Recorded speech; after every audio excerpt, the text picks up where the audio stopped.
Hello, thanks for tuning in. Another video about tinnitus, and today I'm going to be talking about diet.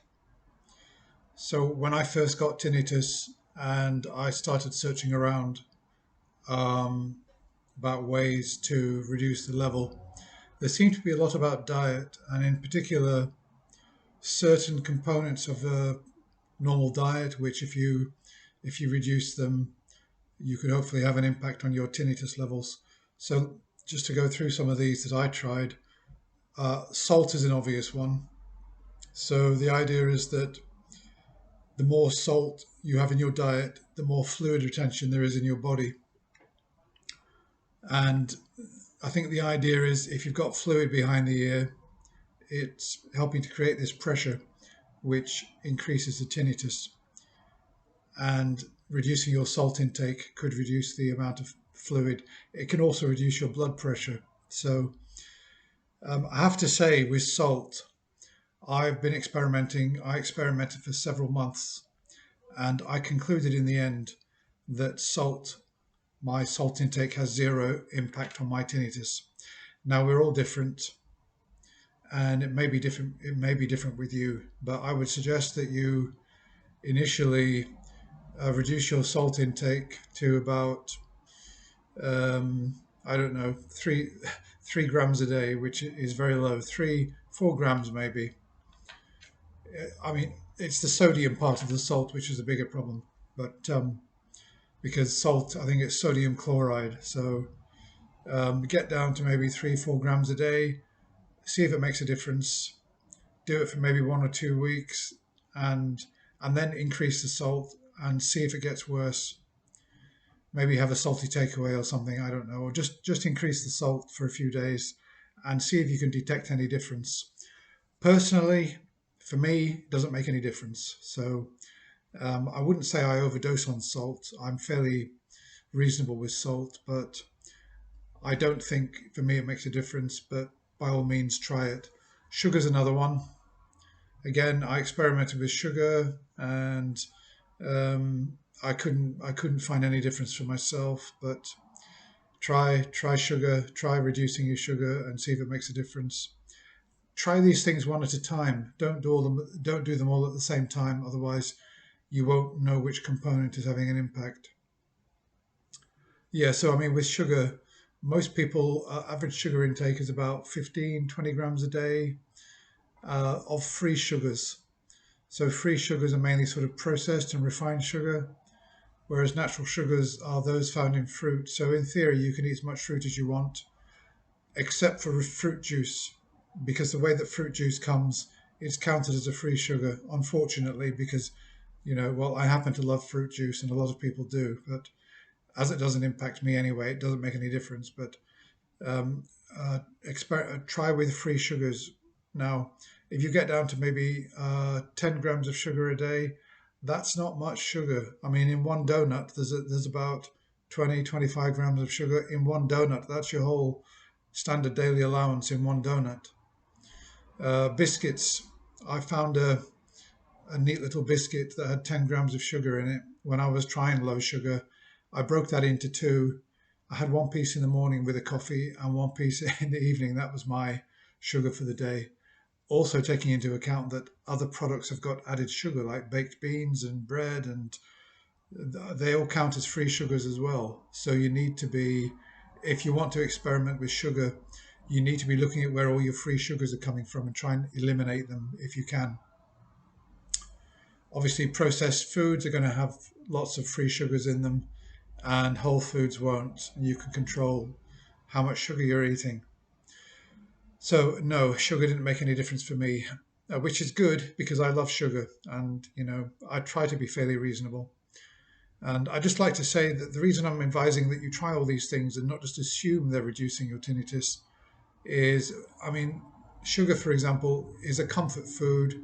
It can actually help your tinnitus in a way because it helps to relax you. And having tinnitus is such a miserable life condition, to eliminate all the foods that you really enjoy makes it even more miserable. And there's only a point in doing that if there's going to be some reward in terms of reduced tinnitus level. So don't unnecessarily eliminate foods from your diet which you enjoy. So fortunately for me, I like salty food and I like sugar. I also experimented and found that neither of those have any impact on my tinnitus. So that's good for me. Caffeine's another one. I tried non-caffeinated coffee and decaffeinated tea. I just like to say that decaffeinated tea to me is absolutely horrible, no matter which brand. It's just so, yeah, there's just absolutely no point for me in drinking it. It's even worse than green tea. I would rather drink very, very weak caffeinated tea than decaf tea. It's absolutely horrible. So I kind of, what I did was in the morning, I would make with one caffeinated tea bag a cup of tea, a big mug, and that would be my only caffeine for the day because I would keep watering it down. I would drink a third of it, water it back up, drink another third, water it back up until it got really weak. But for me, that's still better than the horrible decaffeinated tea. Decaf coffee, actually, I found quite reasonable. I found some decaf coffee. It smells like nice fresh coffee, and I think it's probably much easier to decaffeinate coffee than it is to decaffeinate tea. And I found decaf coffee actually quite reasonable. However, having said that, again, I didn't find that decaf even zero caffeine makes any difference for me. So, but try it out. It's another one that people say can reduce your tinnitus. Try it out and see what happens. We're all different. Gluten is another one. Um, there are people who say you should try an anti-inflammatory diet. Okay, I tried that. I tried eating nothing but anti-inflammatory foods for 2, 3 months. No caffeine, hardly any sugar, hardly any salt. I overmaxed on anti-inflammatory diet, and it didn't work. It didn't have any impact on my tinnitus. I feel I did absolutely everything. I even not only did that, I also used anti-inflammatory supplements like um, what is it, olive leaf oil and various other things that were recommended to me. I really maxed out on anti-inflammatories through the diet and through various supplements, and I found it made absolutely no difference. Over 3 months, I tried that. No difference at all. So waste of time, waste of money on the supplements. Tried it out. It didn't work. No impact whatsoever. So you've got to do this. You've got to try these things out to see if they work, because there's a lot of anecdotal evidence of people saying that it works for them. It didn't work for me. You try it out, see if it works for you. And I'm at a stage with my own diet where I've tried eliminated dairy products, sugar, salt, caffeine, etc.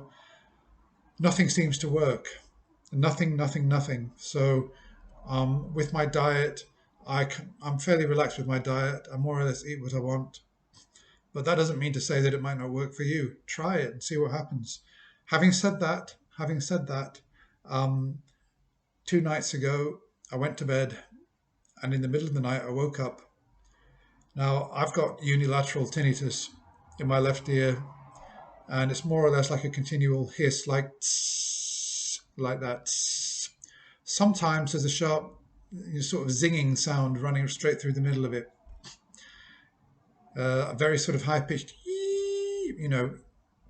I mean, a really high pitched, sort of almost screeching sound at its worst, running straight through the middle. That kind of comes and goes.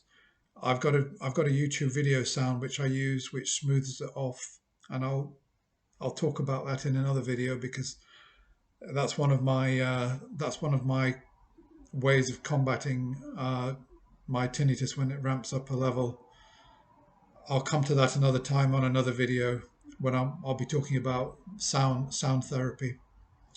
But yeah, so last 2 nights ago, I woke up in the middle of the night, and my tinnitus in my left ear actually was quite low. It was a very low, I could hardly hear it at all. But in my right ear, I suddenly noticed, ooh, I thought, oh my God.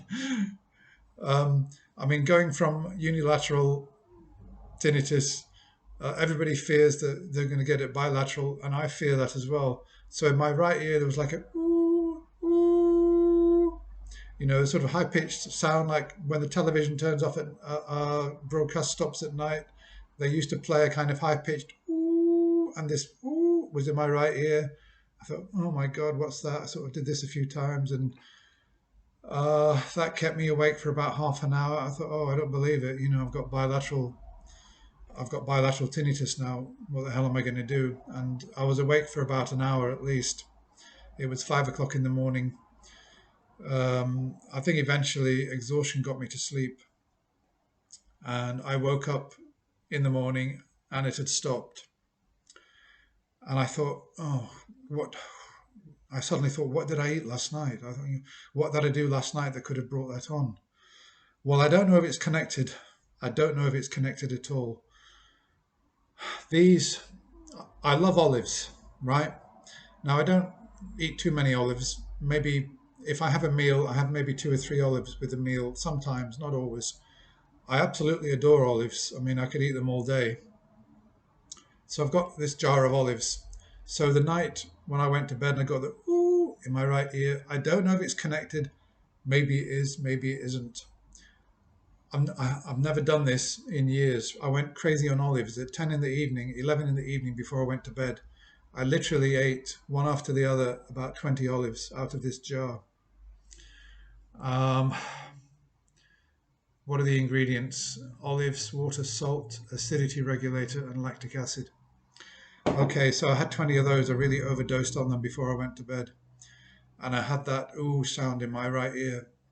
And I don't know if it's connected or not. I'm not going to experiment with that again because I don't want that to happen again. I mean, it hasn't come back. I just had it that one night.